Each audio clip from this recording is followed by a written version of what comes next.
ഏവർക്കും പ്രകാശ് ട്രാവൽ വ്ളോഗിലേക്ക് സ്വാഗതം. ഇപ്പോൾ നമ്മൾ പോയിക്കൊണ്ടിരിക്കുന്നത് നാഷണൽ ഹൈവേ 66, അതായത് ദേശീയപാത 66 ഇന്ത്യയുടെ തെക്കേ അറ്റത്തുള്ള കന്യാകുമാരി മുതൽ മഹാരാഷ്ട്രയിലെ പൻവേൽ വരെയുള്ള ദേശീയപാതയാണ് NH 66. മുമ്പ് ഈ ദേശീയപാതയുടെ പേര് NH 17 എന്നായിരുന്നു. പശ്ചിമഘട്ടത്തിന് സമാന്തരമായി കൊങ്കൺ കടലോരത്തു കൂടി പോകുന്ന ഈ പാത കന്യാകുമാരി, നാഗർകോവിൽ, പത്മനാഭപുരം, വിളവങ്കോട് വഴി പാറശാലയിൽ വെച്ച് കേരളത്തിലേക്ക് പ്രവേശിക്കുന്നു. കേരളത്തിൻ്റെ പടിഞ്ഞാറൻ തീരത്തുകൂടി കടന്നു പോകുന്ന പാത പിന്നീട് മഞ്ചേശ്വരം വഴി കർണാടകയിലേക്ക് കടക്കുന്നു. കേരളത്തിലാണ് ഈ ദേശീയപാതയ്ക്ക് ഏറ്റവും ദൈർഘ്യമുള്ളത്. പിന്നീട് മംഗലാപുരം, ഉടുപ്പി, മർഗാവ്, സംഗമേശ്വർ വഴി മുംബൈക്കടുത്തുള്ള പൻവേൽ വരെ പോകുന്നു. മഹാരാഷ്ട്രയിൽ ഈ പാത മുംബൈ ഗോവ ഹൈവേ എന്നാണ് അറിയപ്പെടുന്നത്. 1622 കിലോമീറ്റർ, അതായത് 1008 മൈൽ നീളമുള്ള ഈ ദേശീയപാത നീളം കൊണ്ട് ഇന്ത്യയിലെ 9ാമത്തെ വലിയ ദേശീയപാതയാണ്. ഈ പാതയിൽ ഏറ്റവും കൂടുതൽ തിരക്ക് അനുഭവപ്പെടുന്നതും ഇടുങ്ങിയതും കേരളത്തിലൂടെ കടന്നു പോകുമ്പോൾ ആയിരുന്നു. എന്നാൽ 2024 ജൂലൈയിൽ 26 കണക്കനുസരിച്ച് കേരളത്തിൽ നാഷണൽ ഹൈവേ 66 വീതി കൂട്ടൽ പദ്ധതി ഇപ്പോഴും നടന്നുകൊണ്ടിരിക്കുകയാണ്. 2025 നവംബറിൽ പൂർത്തീകരിക്കാനാണ് ലക്ഷ്യമിടുന്നത്. 45 മീറ്റർ വീതിയും 6 വരി പാതയുമുള്ള ഹൈവേക്ക് മൊത്തം 66,000 കോടി രൂപ ചെലവ് പ്രതീക്ഷിക്കുന്നു. കാസർഗോഡിലെ തലപ്പാടി മുതൽ തിരുവനന്തപുരത്ത് കാരോട് വരെയുള്ള 23 റീച്ചുകൾ പദ്ധതിയിൽ ഉൾപ്പെടുന്നു. 2024 ജൂലൈയിൽ 6 എണ്ണം പൂർത്തിയാക്കി ഗതാഗതത്തിനായി തുറന്നു കൊടുത്തിട്ടുണ്ട്. ബാക്കിയുള്ള 17 റീച്ചുകൾ ഇപ്പോഴും നിർമ്മാണത്തിലാണ്. നിരവധി കെട്ടിടങ്ങളും വ്യാപാര സ്ഥാപനങ്ങളും ആരാധനാലയങ്ങളും ഒക്കെ ഈ പദ്ധതിക്കായി ഏറ്റെടുത്ത് പൊളിക്കേണ്ടി വന്നിട്ടുണ്ട്. നിലവിൽ കേരളം കണ്ട ഏറ്റവും വലിയ റോഡ് വികസനമാണ് നടന്നുകൊണ്ടിരിക്കുന്നത്. കേരളത്തിലെ ഒട്ടുമിക്ക പട്ടണങ്ങളെയും ജില്ലകളെയും തമ്മിൽ ബന്ധിപ്പിക്കുന്ന ഈ പദ്ധതി പൂർത്തിയാക്കുമ്പോൾ ഗതാഗതക്കുരുക്ക് ഒഴിവാകുന്നതിനോടൊപ്പം അപകടങ്ങളും കുറയ്ക്കാൻ കഴിയുമെന്നാണ് പ്രതീക്ഷ. കേരളത്തിൽ കാസർഗോഡ്, കണ്ണൂർ, കോഴിക്കോട്, തൃശ്ശൂർ, കൊച്ചി എന്നീ പ്രധാന നഗരങ്ങളിലൂടെ നാഷണൽ ഹൈവേ 66 കടന്നു പോകുന്നു. മഹാരാഷ്ട്ര, ഗോവ, കർണാടക, കേരള, തമിഴ്നാട് എന്നീ സംസ്ഥാനങ്ങളുടെയാണ് NH 66 കടന്നു പോകുന്നത്.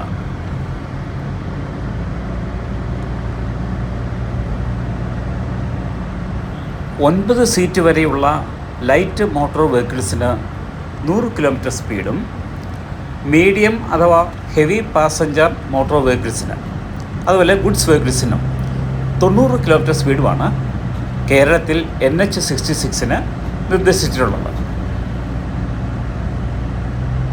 അതുപോലെ തന്നെ മോട്ടോർ സൈക്കിൾസിൻ്റെ സ്പീഡ് 60 കിലോമീറ്റർ ആയിട്ട് നിജപ്പെടുത്തിയിട്ടുണ്ട്. ക്വാഡ്രി സൈക്കിൾസിന്, അതായത് 3 പേരുള്ള വണ്ടികൾക്ക് 60 കിലോമീറ്ററാണ് സ്പീഡ് നിശ്ചയിച്ചിട്ടുള്ളത്. അതുപോലെ തന്നെ NH 66 പ്രോജക്റ്റ് 2025 കൂടി പൂർത്തിയാക്കണമെന്നാണ് നിശ്ചയിച്ചിട്ടുള്ളത്. ഇന്ത്യയിലെ ഏറ്റവും നീളം കൂടിയ നാഷണൽ ഹൈവേ എന്ന് പറയുന്നത് NH 44 നേരത്തെ ഇത് NH 7 എന്നാണ് അറിയപ്പെട്ടിരുന്നത്. ഇതിൻ്റെ ലെങ്ത് എന്ന് പറയുന്നത് 4112 കിലോമീറ്ററാണ്, അതായത് 2555 മൈൽ. ജമ്മു കാശ്മീരിലെ ശ്രീനഗറിൽ നിന്ന് ആരംഭിച്ച് കന്യാകുമാരിയിൽ എത്തുന്നതാണ് ഈ നാഷണൽ ഹൈവേ 44.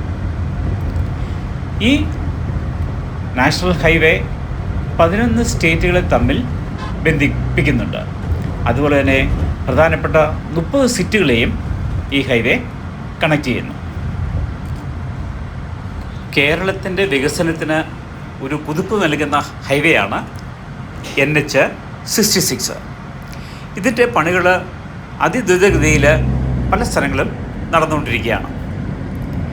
ഏറ്റവും കൂടുതൽ വർക്കുകൾ നടക്കുന്നത് വടക്കൻ കേരളത്തിലാണെന്ന് പറയാം. ഇപ്പോൾ നമ്മൾ തൃശ്ശൂരിലാണ് ഈ ഹൈവേയുടെ പണികൾ നടക്കുന്നത് കണ്ടുകൊണ്ടിരിക്കുന്നത്. തൃശ്ശൂരിലെ പട്ടണങ്ങളായ തൃപ്രയാറ്, അതുപോലെ തന്നെ കൊടുങ്ങല്ലൂർ തുടങ്ങിയ ഭാഗങ്ങളുടെ ഞങ്ങൾ സഞ്ചരിച്ചപ്പോഴാണ് ഈ NH-66ൻ്റെ ദ്രുതഗതിയുള്ള പണികൾ കാണാനിടയായത്. ആ NH-66ലൂടെയുള്ള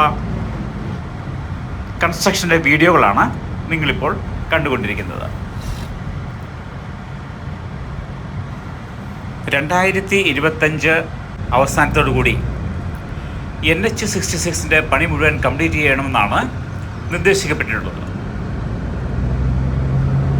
എന്നാൽ തെക്കൻ കേരളത്തിലെ NH-66ൻ്റെ പണികൾ വളരെ മന്ദഗതിയിലാണ് പോയിക്കൊണ്ടിരിക്കുന്നത്. 2026 കൂടി NH-66ൻ്റെ കംപ്ലീറ്റ് പണികളും തീർക്കണം എന്നാണ് NHAI, അതായത് national highway authority of India നിർദ്ദേശിച്ചിട്ടുള്ളത്. 2026 കൂടി പണികൾ പൂർത്തിയാക്കും എന്ന് നമുക്ക് പ്രതീക്ഷിക്കാം. ഈ ഒരു വീഡിയോ നിങ്ങൾക്ക് ഇഷ്ടമായെങ്കിൽ ലൈക്ക് ചെയ്യാനും ഷെയർ ചെയ്യാനും സബ്സ്ക്രൈബ് ചെയ്യാനും മറക്കരുത്. മറ്റൊരു വീഡിയോയുമായി വീണ്ടും കണ്ടുമുട്ടുന്നവരെ ഏവർക്കും നന്ദി, നമസ്കാരം.